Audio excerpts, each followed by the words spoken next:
अच्छा जी, अब हम new Oxford modern English book 6 third edition के चैप्टर मैंगोज़ की एक्सरसाइज को डिस्कस कर रहे हैं।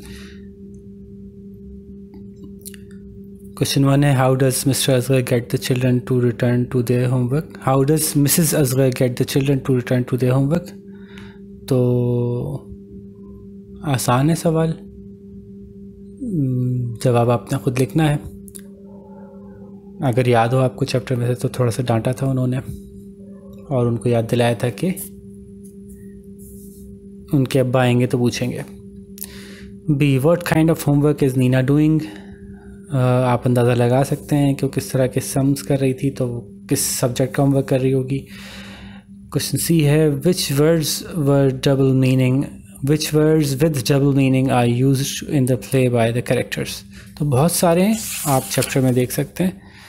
पीछे से हम शुरू से ही बात कर रहे हैं कि चैप्टर पूरा बेस्ड ही डबल मीनिंग के वर्ड्स पे। तो राइट और राइट शुरू में जब किया था, नीना असलम ने जो किया था, उसके बाद जो है वो बर्ड्स का आया था। उसने बर्ड का कहा था कि चीप हैं मैंगोज़, तो उसने कहा कि चीप तो बर्ड की साउंड को भी कहते हैं। ठीक है, इसी तरह से आगे आप देखें तो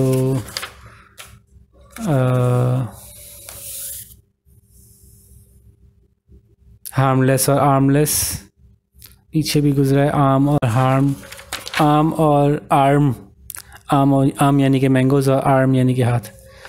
तो बहुत सारी जगहों पे इन्होंने इस तरह से यूज़ किया है, थोड़ा सा देख लीजिएगा। तीन चार मिसालें तो मैंने आपको दे दी हैं, जितने मिलें वो सब लिख दीजिएगा जवाब में। नेक्स्ट क्वेश्चन है जी, what makes Aslam return to the window. Aslam window की तरफ वापस क्यों गया। तो ये जवाब भी यहाँ मौजूद है कि पहले तो जब अम्मा ने बिठा दिया था इन दोनों को, तो फिर उसके बाद नीना पहले गई थी कैलकुलेटर लेने के लिए, और फिर नीना ने जो है वो मैंगो वाले को देखा और फिर उसकी वजह से असलम से बर्दाश्त नहीं हुआ और वो भी चला गया देखने। ठीक है ना। उसके बाद नेक्स्ट क्वेश्चन है, does the mango seller speak correct English, what mistakes does he make. Mostly तो सही इंग्लिश बोली है, एक आध जगह कुछ इसने पाकिस्तानी स्टाइल में कुछ बात की है, तो आप उसको मेंशन कर सकते हैं। जैसे कि वो क्या बोला उसने एक जगह, और इस तरह से अगर आप इस तरह के इस अंदाज से अगर पता कर देखना चाहें तो आपको मिल जाएंगे एक दो जुमले और जहाँ थोड़ा सा पाकिस्तानी स्टाइल से उसने बात की, तो वो आप कह सकते हैं कि हाँ करेक्ट इंग्लिश नहीं है। अदरवाइज़ जनरली तो करेक्ट ही थी। What does the mango seller find amusing, give two examples. Mango seller के इस बात पे हंसा, इन दोनों की बातों पे हंस रहा था, कहाँ कहाँ ऐसा आप देख के बता दीजिएगा। दो जोक्स थे जिन पे वो हंसा था। Why does Mr Asghar think that everybody has gone mad again. आसान सा जवाब है, because everyone is reacting weirdly and Mr. Asghar doesn't know the whole story, so it is looking to him more weird. तो वो इसलिए जो है वो बहुत ज़्यादा ही परेशान है और समझ रहे हैं कि सब पागल हो गए। Why does Mrs. Asghar collapse in the end, ये आप इसका मुख्तलिफ जवाब दे सकते हैं।